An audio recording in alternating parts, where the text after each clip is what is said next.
Hello welcome to MS farm.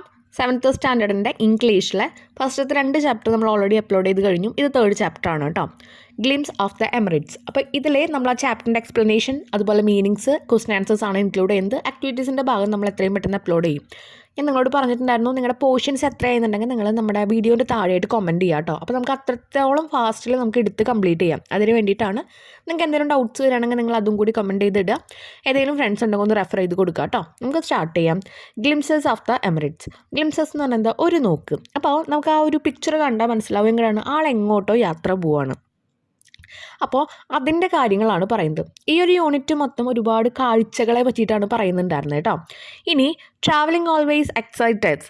Here is a brief travel note about a country just across the see.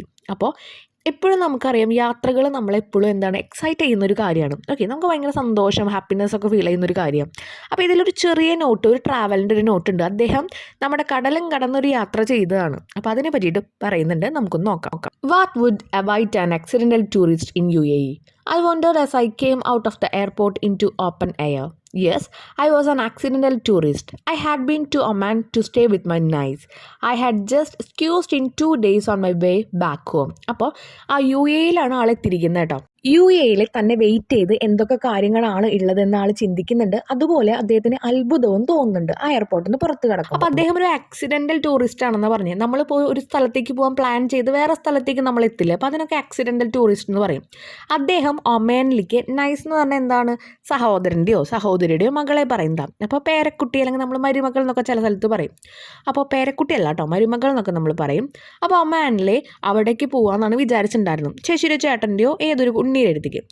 പക്ഷേ അവിടെ നിന്ന് ആ ദിശ മാറി ഇങ്ങോട്ട് ആക്സിഡൻ്റലി ആൾ ഇങ്ങോട്ട് ടൂറിസ്റ്റായിട്ട് വന്നു. ഐ ഹാഡ് ജസ്റ്റ് സ്ക്യൂസ്ഡ് എന്ന് പറഞ്ഞാൽ എന്താ, ഞെരിക്കപ്പെടുക. അപ്പോൾ ഇവിടെ ഉദ്ദേശിക്കുന്നത് 2 ദിവസത്തിനുള്ളിൽ ഞാൻ അത്രയ്ക്കും കൺജസ്റ്റഡ് ആയി എന്നാണ് ഫീൽ ചെയ്യുന്നത്. I had just squeezed in 2 days on my way back home. But 2 days were enough to give me an eyeful and plenty of food for thought. The had already given me an eyeful, and the desert which seemed to stretch endlessly was a spectacle too. അപ്പോൾ ഒരുപാട് words ഇങ്ങനെ ഭയങ്കര പെട്ടെന്ന് നമുക്ക് മനസ്സിലാവാത്ത വാക്കുകൾ കൊണ്ടാണ് ഇത് വിശദീകരിച്ചിരിക്കുന്നത് കേട്ടോ. നിങ്ങൾക്കൊരു ചെറിയ കൺഫ്യൂഷൻ തോന്നും. എന്തായാലും UAE-യിലുള്ള യാത്രേനെ പറ്റിയിട്ടും എങ്ങനെയാണ് അവിടെ എത്തിയെന്നൊക്കെ കാര്യങ്ങളാണ് പറയുന്നത്. ഇവിടെ എന്താണ് ഉണ്ടായത്, അദ്ദേഹത്തിന് 2 ദിവസത്തിനുള്ളിൽ വീട്ടിലേക്ക് എത്തിയപ്പോൾ എന്തൊരു ഞെരുക്കമാണ് ഫീൽ ചെയ്തു. പെട്ടെന്ന് പോയി പെട്ടെന്ന് വന്നു എന്നുള്ള ഒരു ഫീൽ. പക്ഷേ ഈ 2 ദിവസം ആൾ എന്ത് ചെയ്തു, plenty of food for thought എന്ന് പറഞ്ഞ ചിന്തകൾക്ക്, ആളുടെ അനുഭവങ്ങൾ, ഒരുപാട് അനുഭവങ്ങൾ അവിടെ ഉണ്ടായി. കഴിക്കുന്ന ഭക്ഷണത്തിനെ പറ്റിയിട്ടല്ല പറയുന്നത്, നമ്മുടെ ചിന്തകൾക്ക്, നമുക്ക് ഒരുപാട് കാര്യങ്ങൾ, കാഴ്ചകൾ കാണാനും കണ്ണിനും ഐഫുൾ എന്ന് പറയുന്നുണ്ട്. അപ്പോൾ കണ്ണിറയെ കാണാനും ചിന്തിക്കാനുമായിട്ടുള്ള ഒരുപാട് കാര്യങ്ങൾ അവിടെ ഉണ്ടായിട്ടുണ്ട്. പിന്നെ എന്താണ്, ട്രാവൽ ചെയ്യുമ്പോൾ എയർക്രാഫ്റ്റിൽ ട്രാവൽ ചെയ്യുമ്പോൾ ഭയങ്കര ഡെൻസ് ആയിട്ടുള്ള ക്ലൗഡ്സ്, മേഘങ്ങളെയൊക്കെ കണ്ടു. അതുപോലെ ഹോവറിങ് എന്ന് പറഞ്ഞാൽ എന്താണ്, അലഞ്ഞു തിരിയുക. നമുക്കറിയാം മേഘങ്ങൾ എന്ത് ചെയ്യും, ഇങ്ങനെ ആ ഒരു എയർക്രാഫ്റ്റ് പോയിക്കൊണ്ടിരിക്കുമ്പോൾ, എയർക്രാഫ്റ്റ് അലഞ്ഞു തിരിഞ്ഞുകൊണ്ടിരിക്കുകയാണല്ലോ, അതിൻ്റെ ഒപ്പം ക്ലൗഡ്സും ഇങ്ങനെ പോകുന്നുണ്ടായിരിക്കും. ക്ലൗഡ്സും ഇതുപോലെ തന്നെയാണ് പോകുന്നത്. ഇനി അതൊക്കെ അദ്ദേഹത്തിൻ്റെ കണ്ണിന് കുളിർമയേകുന്ന ഒരു സന്ദർഭമായിരുന്നു. And the desert which seem to stretch endlessly was a spectacle too. Spectacle എന്ന് പറഞ്ഞാൽ എന്താ, അത്ഭുത ദൃശ്യം. നമുക്കറിയാം UAE-യിലൊക്കെ പോയി കഴിഞ്ഞാൽ അവിടെ ഒരുപാട് മരുഭൂമികളുണ്ടായിരിക്കും. അതും അദ്ദേഹത്തിൻ്റെ കണ്ണിന് എന്താണ്, ആശ്ചര്യമുണ്ടാക്കി. The long drive in my friend Ashokan's car from Ras Al Khaimah to Abu Dhabi was a memorable experience. അപ്പോൾ അദ്ദേഹത്തിൻ്റെ ഫ്രണ്ട് ഉണ്ട് അശോകൻ, അദ്ദേഹത്തിൻ്റെ കാറിലാണ് എന്ത് ചെയ്തത്, റാസ് അൽ ഖൈമയിൽ നിന്ന് അബുദാബി വരെ പോയത്. അതും മെമ്മറബിൾ ആയിട്ടുള്ളൊരു എക്സ്പീരിയൻസ് ആണ്, മറക്കാൻ പറ്റാത്ത, ഓർമ്മിക്കാവുന്ന ഒരു അനുഭവമാണ്. We never got tired of stopping and venturing out into the beach. Venturing എന്ന് പറഞ്ഞാൽ എന്താ, ഈ കടലാണ്. അപ്പോൾ നമ്മൾ സാഹസികമായിട്ട് കടലിലേക്ക് പോവുക, അങ്ങനത്തെ കാര്യങ്ങളായാലും ഒന്നിലേക്കും എനിക്കൊരു സ്റ്റോപ്പിംഗ്, ഒരു നിർത്തുക അല്ലെങ്കിൽ ഇത് മതിയാക്കുക, അങ്ങനെ ഒരു ചിന്ത ഉണ്ടായിരുന്നില്ല. ഞങ്ങളെല്ലാ സാഹസികമായിട്ടുള്ള കാര്യങ്ങളും നേടി. The sea had the same serene appearance everywhere. ഇനി കടലിനായിക്കട്ടെ, സിറിയൻ എന്ന് പറഞ്ഞാൽ എന്താണ്, ശാന്തമായ ഒരു എക്സ്പീരിയൻസ് ആയിരുന്നു. നമുക്കറിയാം കടലിങ്ങനെ മെല്ലെ ഒഴുകിക്കൊണ്ടിരിക്കും, ഒരുപാട് ബഹളമൊന്നും ഉണ്ടാക്കില്ല. തിരമാലകൾ ആഞ്ഞടിക്കുമ്പോൾ ഒരു ചെറിയ ശബ്ദമൊക്കെ ഉണ്ടായിരിക്കും, ചെറിയ ശബ്ദമല്ല, നല്ല ശബ്ദം ഉണ്ടായിരിക്കും. ബാക്കി ഓൾമോസ്റ്റ് എന്തൊരു കാം അറ്റ്മോസ്ഫിയറാണ്. The sea had the same serene appearance everywhere. One feels a kind of heavenly bliss at these quiet beaches. Bliss എന്ന് പറഞ്ഞാൽ എന്താ, എനിക്ക് ഭയങ്കര പരമാനന്ദം, സന്തോഷം തോന്നി ഈ ഒരു ബീച്ചിൽ വന്നപ്പോൾ. At Sweihan in Abu Dhabi I caught sight of something unexpected. അബുദാബിയിൽ വെച്ചിട്ട് പ്രതീക്ഷിക്കാത്ത, അൺഎക്സ്പെക്റ്റഡ് എന്ന് പറഞ്ഞാൽ എന്താ, പ്രതീക്ഷിക്കാത്ത ഒന്ന് കണ്ടുമുട്ടി. ഒരു കാര്യം കണ്ടു. സൈറ്റ് എന്ന് പറഞ്ഞത് ഒരു കാഴ്ച കണ്ടു. It was the entrance to the Noor Abu Dhabi solar power plant. അവിടുത്തെ ഒരു പവർ പ്ലാന്റിൻ്റെ ഒരു എൻട്രൻസ് ആണ് ഞാൻ കണ്ടത്. It is the largest single site solar power plant in the world producing a stupendous എന്ന് പറഞ്ഞു കഴിഞ്ഞാൽ അതിഗംഭീരമായ അതിശയകരമായ 1.2 GW എന്ന് പറയുന്നത് ജിഗാവാട്ട് ഓഫ് പവർ ഇലക്ട്രിസിറ്റി ഉൽപ്പാദിപ്പിക്കുന്നതാണ് ഈ പവർ പ്ലാന്റ്സ്. അപ്പോൾ അവിടെ 1.2 GW വരുന്ന എന്ത് കണ്ടു? ഒരു പവർ പ്ലാന്റിൻ്റെ ഒരു കംപ്ലീറ്റ് എൻട്രൻസ് ആണ് അവർ കണ്ടത്. ഓക്കെ, അപ്പോൾ അവിടെ ബാക്കിലായിട്ട് ഒരുപാട് സ്ഥലമുണ്ട്. ഒരു എൻട്രൻസ് ആണ് വലുത് കണ്ടത്. എവിടെ? അബുദാബിയിൽ വെച്ചിട്ട്. Of course tourist are not allowed inside. ശരിയാണ്, പുറത്തുനിന്നുള്ള ആൾക്കാരൊന്നും അങ്ങോട്ട് അലൗഡ് അല്ല. I had to satisfy myself with the magnificent photographs of the power plant on the net. അപ്പം ഞാൻ എന്ത് ചെയ്തു? എനിക്കത് അകത്ത് പോയിട്ട് അദ്ദേഹത്തിന് കാണാൻ പറ്റിയില്ല. അപ്പോൾ ആൾ എന്ത് ചെയ്തു? അതിൻ്റെ പിക്ചേഴ്സ് നെറ്റിൽ നിന്നൊക്കെ കണ്ട് സാറ്റിസ്ഫൈഡ് ആയി, സംതൃപ്തനായി. The plant has an amazing 3.2 million solar panels. അതിൻ്റെ ഉള്ളിൽ 3.2 മില്യൺ സോളാർ പാനൽസ് ഉണ്ട്. I wish tourist were given an aerial view of the plant. അപ്പോൾ ഞാൻ ആഗ്രഹിക്കുന്നു, ശരി അകത്ത് പോകാൻ അവർ സമ്മതിക്കുന്നില്ല. അങ്ങനെയാണെങ്കിൽ ഏരിയൽ വ്യൂ എന്ന് പറഞ്ഞു കഴിഞ്ഞാൽ ആകാശസ്ഥമായ എന്ന് പറഞ്ഞാൽ എന്താ?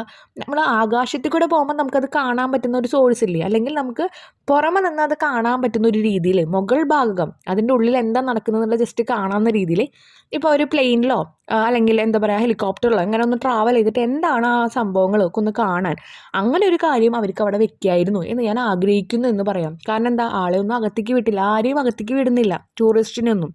അപ്പോൾ അതുകൊണ്ട് ഇത്രയും വലിയൊരു പവർ പ്ലാന്റ് ആയതുകൊണ്ട് ഇത്രയും ഇലക്ട്രിസിറ്റി പ്രൊഡ്യൂസ് ചെയ്യുന്നുണ്ടാവില്ലേ? അപ്പോൾ അതിൻ്റെ ഉള്ളിൽ എന്താണ് എങ്ങനെയാണെന്ന് അറിയാണ്ട് ആൾക്കൊരു വിഷമം ഉണ്ടായിരുന്നു. ആൾ ആ വിഷമം തീർത്തത് എങ്ങനെയാണ്? നെറ്റിൽ നോക്കിയിട്ട് അതിൻ്റെ ഫോട്ടോസൊക്കെ കണ്ടിട്ട്. I was able to view the imposing Burj Khalifa, the tallest building in the world. അപ്പോൾ ഈ ലോകത്തെ ഏറ്റവും വലിയ നീളം കൂടിയ ബിൽഡിംഗ് ആണ് ബുർജ് ഖലീഫ. അപ്പോൾ അത് ആൾക്ക് കാണാൻ പറ്റി.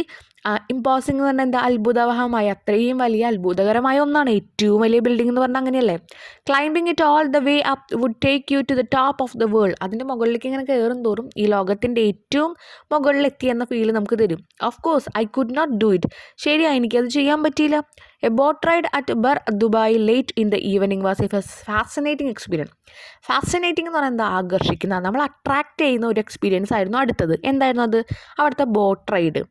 The dazzling light and their reflection on the creek give you a feeling of being out of the world. അപ്പോൾ ക്രീക്ക് എന്ന് പറഞ്ഞു കഴിഞ്ഞാൽ ഒരു ചെറു തുറമുഖം എന്ന് പറഞ്ഞാൽ എന്താ? നമ്മൾ ഈ ഷിപ്പുകളൊക്കെ വരുന്ന സ്ഥലം ഉണ്ടല്ലോ, അങ്ങനത്തെ ആ ഒരു ഓപ്പൺ ആയിട്ടുള്ള സ്പേസിനെ പറയുന്നത്. അവിടെ തിളങ്ങുന്ന ലൈറ്റ്സൊക്കെ എടുക്കുന്നുണ്ടായിരുന്നു. അപ്പോൾ തിളങ്ങുന്ന ലൈറ്റ്സ്, ആ ഒരു ഓപ്പൺ ആയിട്ടുള്ള തുറമുഖം, അവിടെ ഇങ്ങനെ ഓരോ ബോട്ടുകൾ, എത്ര നല്ല രസമായിരിക്കും, നമുക്കത് ആലോചിക്കുമ്പോൾ തന്നെ അറിയാം. അപ്പോൾ ആൾ അതൊക്കെ എന്ത് ചെയ്തു? അപ്പോൾ ഈ വേൾഡിലെ ഏറ്റവും നല്ലൊരു ഫീലിംഗ് ആയിട്ട് ആൾക്ക് തോന്നി. ആളതൊക്കെ അനുഭവിച്ചു. It was only matched by a ride on the metro from Al Nahda to stadium. Watching the landscape from a train is always entertaining, but here was a landscape totally different from anything I had ever seen. ശരിയാണ്, നമ്മൾ ട്രെയിനിൽ സഞ്ചരിക്കുമ്പോൾ നമ്മൾ ഒരുപാട് landscape എന്ന് പറയുന്നത് ഒരുപാട് സ്ഥലങ്ങളൊക്കെ കാണുന്നുണ്ട്. അത് നല്ല എൻ്റർടൈൻമെൻ്റ് ആണ്. ഓക്കെ, നമുക്ക് സമയം പോകാനൊക്കെ ചിലവഴിക്കാനുള്ള നല്ല ആഹ്ലാദമായിട്ടുള്ള കാര്യങ്ങളാണ്. പക്ഷേ ഇവിടെ നമ്മൾ മെട്രോയിൽ പോകുമ്പോൾ നമ്മളൊരു ഡിഫറെൻ്റ് ആയിട്ടുള്ള എക്സ്പീരിയൻസ് ആണ് നമുക്ക് കിട്ടുക. ഇവിടുത്തെ മെട്രോ പോകുമ്പോൾ നമുക്കറിയാം അത്രയും ഒരു പ്രോഗ്രസ്ഡ് ആയിട്ടുള്ള സിറ്റിയാണ്, അല്ലെങ്കിൽ ഒരു സ്ഥലമാണ് ദുബായ് എന്നൊക്കെ പറയുമ്പോൾ. അപ്പോൾ അവിടെ കംപ്ലീറ്റ് ബിൽഡിങ്സ് അതുപോലെയുള്ള കാര്യങ്ങളായിരിക്കും അവിടെ. Okay, but nothing matched the lover Abu Dhabi museum. ഇനി മ്യൂസിയത്തിനെ പറ്റിയിട്ട് പറയുന്നു. ഇപ്പോൾ നമ്മൾ ഒരുപാട് ബുർജ് ഖലീഫിനെ പറ്റിയിട്ട് പറഞ്ഞു, പവർ പ്ലാന്റിനെ പറ്റിയിട്ട് പറഞ്ഞു, പിന്നെ അവിടുത്തെ ബോട്ടിങ്ങിനെ പറ്റിയിട്ട് പറഞ്ഞു. ഇപ്പോൾ അടുത്തത് ലവർ അബുദാബി മ്യൂസിയത്തിനെ പറ്റിയിട്ടാണ് പറയുന്നത് കേട്ടോ. A marvel by any standard. It houses some of the world's most fascinating archaeological remain. Archaeological എന്ന് പറഞ്ഞാൽ എന്താണ്? പുരാണ വസ്തുശാസ്ത്രം. നമുക്കറിയാം പഴയ സാധനങ്ങളൊക്കെ നമ്മൾ എടുത്തു വയ്ക്കുന്ന സ്ഥലം, മ്യൂസിയം. അതന്നെ. അതിലെ ഒരുപാട് പെയിൻറ്റിങ്സ് ഉണ്ട്, സ്കൾപ്ചേഴ്സ്, കൊത്തുപണികളുണ്ട്, അങ്ങനെയുള്ള ഒരുപാട് ആർട്ടിഫാക്റ്റ്, അങ്ങനെയുള്ള ഒരുപാട് കലയോട് സംബന്ധിച്ചുള്ള ഒരുപാട് സാധനങ്ങൾ അവിടെ ഇപ്പോഴും സൂക്ഷിച്ചിരിക്കുന്നുണ്ട്. It carry the name of famous Louvre museum in France on an agreement. It has also rented more than 300 pieces from the Louvre for display. അപ്പോൾ ആ ഒരു ഫ്രാൻസിലുണ്ട് ഇതുപോലെ ലവർ എന്ന് പറഞ്ഞിട്ടുള്ള ഒരു മ്യൂസിയം. അപ്പോൾ ഏകദേശം 300 പീസസ് ഓഫ് സാധനങ്ങളാണ് അവിടെ ഉള്ളത്. I thought it terribly unlucky of me to have spend only half a day in the museum. എനിക്ക് ഏറ്റവും അൺലക്കി, എനിക്ക് ഒട്ടും ഭാഗ്യമില്ല എന്ന് തോന്നിയത് എന്താണെന്ന് വെച്ച് കഴിഞ്ഞാൽ ടെറിബിളി, മോശമായ ഒരു ദിവസമായിട്ട് തോന്നാൻ കാരണം എനിക്ക് അവിടെ ഹാഫ് ഡേ മാത്രമേ ചിലവഴിക്കാൻ പറ്റിയിട്ടുള്ളൂ. ഇത്രയും സാധനങ്ങൾ കണ്ട് ആസ്വദിക്കാനൊന്നും അയാൾക്ക് പറ്റിയില്ല. ഓക്കെ, അതിനുള്ള സമയം ഉണ്ടായിരുന്നുള്ളൂ. ചാപ്റ്ററിൻ്റെ തുടക്കത്തിൽ പറയുന്നുണ്ട് 2 days എന്ന് പറയുന്നുണ്ട് കേട്ടോ. I would have love to spend at least a week. ഞാൻ ഒരുപാട് ആഗ്രഹിച്ചതാണ് എന്താണ് ഒരാഴ്ചയെങ്കിലും എനിക്ക് അവിടെ നിൽക്കണമെന്ന്. അപ്പോൾ അവിടെ കണ്ട കാര്യങ്ങളെ പറ്റി അദ്ദേഹം പറയുന്നുണ്ട്. അതിൽ അൺലക്കി എന്താ ആൾക്ക് ഫീൽ ചെയ്തത്, എനിക്ക് ആ മ്യൂസിയത്തിൽ ഹാഫ് എ ഡേ മാത്രമേ നിൽക്കാൻ പറ്റുള്ളൂ. On boarding the flight to കാലിക്കറ്റിലേക്ക് തിരിച്ചു വരുമ്പോൾ I wished I had more time for a visit like this at least 2 weeks. ഞാൻ ആഗ്രഹിച്ചു എന്താണ്, എനിക്ക് ഇനി ഇങ്ങനെ വിസിറ്റ് ചെയ്യാൻ പോകുമ്പോൾ അറ്റ്ലീസ്റ്റ് 2 ആഴ്ചയെങ്കിലും വേണം. Another time I might get A chance again, you never know. ശരിയാ, ഇനിയിപ്പോൾ എനിക്ക് എന്തായാലും നെക്സ്റ്റ് ചാൻസ് വരും. അപ്പോൾ ഞാൻ എന്തായാലും എന്ത് ചെയ്യും, 2 ആഴ്ച എടുത്തിട്ട് ഈ ഓരോ കാര്യങ്ങളും ഞാൻ നല്ല രീതിയിൽ എക്സ്പീരിയൻസ് ചെയ്യുമെന്ന് പറയാം. നമ്മൾ സെക്കൻഡ് ചാപ്റ്ററിൽ രവീന്ദ്രനാഥ് ടാഗോറിൻ്റെ പോയം പഠിക്കുമ്പോൾ അദ്ദേഹം ഈ ലോകത്തെ എങ്ങനെ എക്സ്പീരിയൻസ് ചെയ്യണമെന്ന് നമ്മൾ പറഞ്ഞു. അദ്ദേഹത്തിൻ്റെ കാഴ്ചകൾ, അദ്ദേഹം കാണുന്ന കാര്യങ്ങൾ, അതിലൊക്കെയാണ് ഈ ചാപ്റ്ററിലും പറയുന്നത്. എന്താ അദ്ദേഹം കാണുന്ന ഇതിൽ ഈ നമ്മുടെ സ്പീക്കർ കാണുന്ന ഓരോ കാഴ്ചകളെ പറ്റിയിട്ടാണ് പറയുന്നത്. രവീന്ദ്രനാഥ് ടാഗോർ ആ പ്രകൃതിയെ സ്നേഹിക്കുക, പ്രകൃതിയിലെ കാര്യങ്ങൾ ആസ്വദിക്കുമ്പോൾ ഇദ്ദേഹം എന്താ ചെയ്യുന്നത്, വേറൊരു സ്ഥലത്ത്, ഇപ്പോൾ ദുബായ് പോലെ അത്രയും പ്രോഗ്രസ്ഡ് ആയിട്ടുള്ള സ്ഥലത്ത് ഓരോ കാര്യങ്ങളും എക്സ്പീരിയൻസ് ചെയ്യാൻ ആഗ്രഹിക്കുകയാണ്. മനസ്സുകൊണ്ടും ശരീരം കൊണ്ടും നമ്മളൊരു സാധനത്തിനെ, നമ്മുടെ ഈ ഒരു പ്രകൃതിയെ, അല്ലെങ്കിൽ ഇദ്ദേഹം പ്രകൃതിയെയല്ല, ഇദ്ദേഹം എന്താണ്, നമ്മുടെ ഓരോ പ്രോഗ്രഷനെയാണ് സ്നേഹിക്കുന്നത്. അവിടെ പോയി കഴിഞ്ഞാൽ അവിടെ ഇപ്പോൾ ബുർജ് ഖലീഫയുടെ കാര്യം പറഞ്ഞു, ബോട്ടിങ് പറഞ്ഞു, മ്യൂസിയം പറഞ്ഞു. അപ്പോൾ അങ്ങനെയുള്ള ഒരുപാട് കാര്യങ്ങൾ ഇദ്ദേഹം ഒന്നും കൂടി എക്സ്പീരിയൻസ് ചെയ്യാൻ ആഗ്രഹിക്കുന്നുണ്ട്. ചാപ്റ്ററുകളിലൊക്കെ പറയുന്നത് നമ്മൾ കാണുന്ന കാഴ്ചകൾ നമ്മൾ ആസ്വദിക്കണം, അല്ലാതെ നമ്മൾ ഒരുപാട് കാര്യങ്ങളിൽ വിജയം മാത്രം നോക്കി, ഒരുപാട് കാര്യങ്ങളിൽ നമ്മുടെ പ്രോഫിറ്റ് മാത്രം നോക്കി ജീവിക്കാണ്ട് ലൈഫിൽ എന്ത് വേണം, നമ്മൾ ചുറ്റുമുള്ള കാര്യങ്ങളൊക്കെ കണ്ട് ആസ്വദിച്ച് ജീവിക്കണം എന്നൊരു മെസ്സേജ് നമുക്ക് തരുന്നുണ്ട് കേട്ടോ. ഇനി നമുക്ക് ക്വസ്റ്റ്യൻ ആൻസർ നോക്കാം. First question, why does the author say that he had squeezed in 2 days? 2 ദിവസത്തിനുള്ളിൽ ഇങ്ങനെയാണ്, ആകെ ഞെരുങ്ങി പിരിങ്ങിയ ഒരു ദിവസമായിരുന്നു, കൺജസ്റ്റഡ് ആയിട്ടുള്ള ദിവസമായിരുന്നു എന്ന് പറയുന്നുണ്ട്. എന്തുകൊണ്ട്? To highlight the limited time he had for his visit, he try to experience or see a lot quickly. അപ്പോൾ അദ്ദേഹത്തിന് അവിടെ ആ ഒരു വിസിറ്റിങ് അവിടെ സന്ദർശിച്ചപ്പോൾ കുറച്ച് സമയം, അതാണ് ലിമിറ്റഡ് ടൈം എന്ന് പറയുന്നത്. ലിമിറ്റഡ് ടൈം മാത്രമേ കിട്ടുള്ളൂ, അതാണ് അവിടെ ഹൈലൈറ്റ് ചെയ്യുന്നത്. പിന്നെ he try to experience or see a lot quickly, ഒരുപാട് കാര്യങ്ങൾ പെട്ടെന്ന് തന്നെ എന്ത് ചെയ്യണു, എക്സ്പീരിയൻസ് ചെയ്യുക, അനുഭവിക്കാൻ പറ്റി. അപ്പോൾ പെട്ടെന്ന് അനുഭവിക്കാനാണ് പറയുന്നത്, അതുകൊണ്ടൊന്നും ആസ്വദിക്കാൻ പറ്റിയില്ല, അതാണ് മീൻ ചെയ്യുന്നത് കേട്ടോ. Second one, why does the author say one feels a kind of heavenly bliss at these quiet beaches? അവിടുത്തെ ബീച്ചിൽ ഒരാൾക്ക് ഭയങ്കര സന്തോഷമായിട്ടുള്ള എന്ത് തോന്നും, ഒരു കാം എക്സ്പീരിയൻസ്, ശാന്തമായ എക്സ്പീരിയൻസ് തോന്നുമെന്ന് പറയുന്നുണ്ട്. എന്തുകൊണ്ടാണ് പറഞ്ഞത്? To convey the serene and peaceful atmosphere. ആ ഒരു ബീച്ചിൻ്റെ ചുറ്റുമുള്ള, അല്ലെങ്കിൽ ആ ബീച്ചിലുള്ള ശാന്തമായ സമാധാനപരമായ ഒരു അന്തരീക്ഷം അങ്ങനെയായിരുന്നു, അതിനെ പറ്റിയിട്ടാണ് പറയുന്നത്. എന്താണ് one feels a kind of heavenly bliss എന്ന് പറയുന്നത്. പിന്നെ പറയുന്നത് എന്താ, the natural beauty of the beach, ആ ബീച്ചിൻ്റെ മനോഹാരിതയെ പറ്റി പറയുന്നുണ്ട്. Provide A sense of happiness, ആ ബീച്ചിനെ കാണുമ്പോൾ തന്നെ എന്ത് തോന്നുന്നുണ്ട്, ആ ഒരു മനോഹാരിതയിൽ സന്തോഷം തോന്നുന്നുണ്ട്. അതെന്ത് തരുന്നു, സന്തോഷം തരുന്നുണ്ട്. അപ്പോൾ ഇതുകൊണ്ടാണ് ആ ഒരു ഡയലോഗ് അവിടെ പറഞ്ഞത് കേട്ടോ. നെക്സ്റ്റ് ക്വസ്റ്റ്യൻ നോക്കാം. Third question, why did the author have to satisfy himself with the photographs on the net? നെറ്റിലെ കുറച്ച് ഫോട്ടോഗ്രാഫ്സ് നോക്കിയിട്ട് ആൾ സാറ്റിസ്ഫൈഡ് ആയി, എന്തുകൊണ്ടാണെന്ന് ചോദിച്ചിരിക്കുന്നത്. വൈ ഡിഡ് എന്ന് ചോദിച്ചിട്ടുണ്ട്. Because he കുഡിൻ visit the place in person. ആൾക്ക് എന്താണ്, ആ പ്ലേസിലെ ഒരു പേഴ്സൺ, ആൾക്കാർ പോയിട്ട് വിസിറ്റ് ചെയ്യാന്ന് പറഞ്ഞിട്ട് കാണാൻ പറ്റിയില്ല. This might have been due to time or travel limitation. ഇതെന്തുകൊണ്ടായിരിക്കാം, ടൈം അതുപോലെ ട്രാവൽ, ഇതിൻ്റെ ലിമിറ്റേഷൻ ഉള്ളതുകൊണ്ട്. നമ്മൾ പറഞ്ഞു ടൈം അധികം ഉണ്ടായിരുന്നില്ല, അതുകൊണ്ടാണ് ആൾ എന്ത് പറഞ്ഞത്, കുറച്ച് ഫോട്ടോഗ്രാഫ് കണ്ടു എന്നുള്ളത് പറയുന്നത്. ഇതിൽ ഒരു ലൈനും കൂടി നിങ്ങൾ ആഡ് ചെയ്യണം. കാരണം എന്താ വെച്ച് കഴിഞ്ഞാൽ ഇത് എവിടെ പോയി എന്ന് പറയുന്നില്ല. അപ്പോൾ ആ ലൈൻസ് കഴിഞ്ഞ് താഴെ ഈ ലൈനും കൂടി ആഡ് ചെയ്യുക. No visitors are allowed in power plant. Power പ്ലാന്റ്സിൽ വിസിറ്റേഴ്സിനൊന്നും അലൗ ചെയ്തിരുന്നില്ല, അതൊന്ന് ആഡ് ചെയ്യുക കേട്ടോ. Next question, what does the author mean by a feeling of being out of the world? ഈ ലോകത്തിൻ്റെ പുറത്താണെന്നുള്ളൊരു ഫീല് തോന്നി, ഈ ലോകത്തിന് പുറത്ത് ആണെന്ന്. എന്തുകൊണ്ട്? Because of experiencing an extra ordinary or other worldly place. This feeling arise from unique beauty of location.